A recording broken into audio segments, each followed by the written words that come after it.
Hey, so I recently did a stream where I told this story and decided I wanted to tell it in a proper video. And this is the story of how a DM tried to push an NPC love interest on me. So this was after Adventures League when I was dabbling in home games, and funny enough, this was also while I was playing in a Lost Mines of Phandelver game. Pretty sure that module is just cursed for me, as every time I've played it, I've encountered either a creepy player or a creepy DM. Oddly enough, in both of those games, I was also playing a rogue. Well, anyways, I joined this game more as a support for a friend of mine, as the DM was her boyfriend, and he wanted her to play, but she didn't know any of the players. So, being the great friend I am, I joined to help her feel more comfortable in the game. Well, that didn't really last. There were 4 players at the start, including myself, but we were really quickly reduced to 3 after 1 player dropped out. If I'm honest, I don't remember too much about everyone's characters besides their classes. I was playing a rogue, my friend was playing a ranger, and the other player was playing a fighter, so I'll refer to them as their classes in this story. We lost my friend in the game after our first session, so then it was just me playing the rogue and our fighter. Not really sure why I stuck around, but I did. Hey, it was D&D. I hadn't learned the golden rule yet that no D&D is better than bad D&D. This was after the first dungeon of our adventure, fighting some goblins. Simple early level grind fodder. We were just getting experience. We end up in a town, settle at an inn, and I decided to go looking around. So a few important points is that the rogue I was playing was a woman who only introduced herself as Red. She was running from an assassin's guild and had a lover named Estelle who was killed when the two tried to flee. So while I was doing my rogue thing, snooping around, I found a message written in Thieves' Cant. For those who don't know, Thieves' Cant is a language pretty much exclusively to criminals, and it's used to leave messages and mark locations. This particular message was one used by my former guild that basically translated to, "It's safe to do business here." So after reading the message, of course, I tried to get the fluff out of there, fail my stealth check, and end up being grappled and pinned by 2 brutes, while this woman with red hair approaches. She knows who I am and who I'm running from and offers me a deal. Kill someone for her, or she turns me over to my former guild. So being backed into a corner, I agree, but I'm so planning to just kill this lady as soon as her back is turned, whether or not I fulfill this job or not.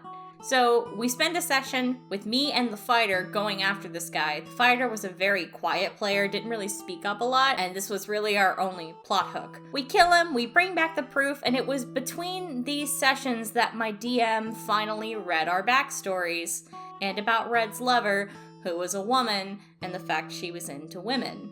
I don't remember how this got brought up, as this was about 2 or 3 years ago, but I do know that it was never really meant to be a huge part of who Red was, her being gay, not her having a lover. Nor was it really something I expected to ever really come out in game, especially not now, it was so early in the game. So when I bring the proof of this man's death back to the woman, her tone is suspiciously different. Before, when she had me pinned down and was threatening me, she was smug and proud of herself, and seemed extremely happy with the situation she'd found. But now she was just kinda gross. Something she kept doing was like touching my character's hair and saying how beautiful it was and how beautiful my character was and how ladies needed to stick together, and very quickly it became apparent that this lady was trying to come onto my character, which seems really freaking weird considering the day before she had threatened my life. This sudden switch only made sense to me when I remembered that this DM had just read our backstories, messaged me about my character being gay, and I know for a fact he had a thing for lesbians, considering, his girlfriend was one of my best friends. But I didn't think he'd try to push anything like that on me in-game. My rogue ended up attacking and killing this woman, cause, fluffin' creepy lady who just threatened to tell my guild where I am is suddenly trying to get some. And I remember my DM not being quite mad, but he did call my rogue an animal for killing this lady. After this really awkward session, I never really played with this DM again. No, this was not the same one as from Lydia's stories. This was just another bad DM I had the misfortune of encountering in my early TTRPG experience before I developed the standards I have now. I just want to say I'm not against in-game romance, not at all. I just feel like there's a right way to do them, and it's not suddenly having an NPC I just met trying to get into my character's pants. I've been in games where really amazing character arcs have happened, and it's something I love to see when it's done correctly.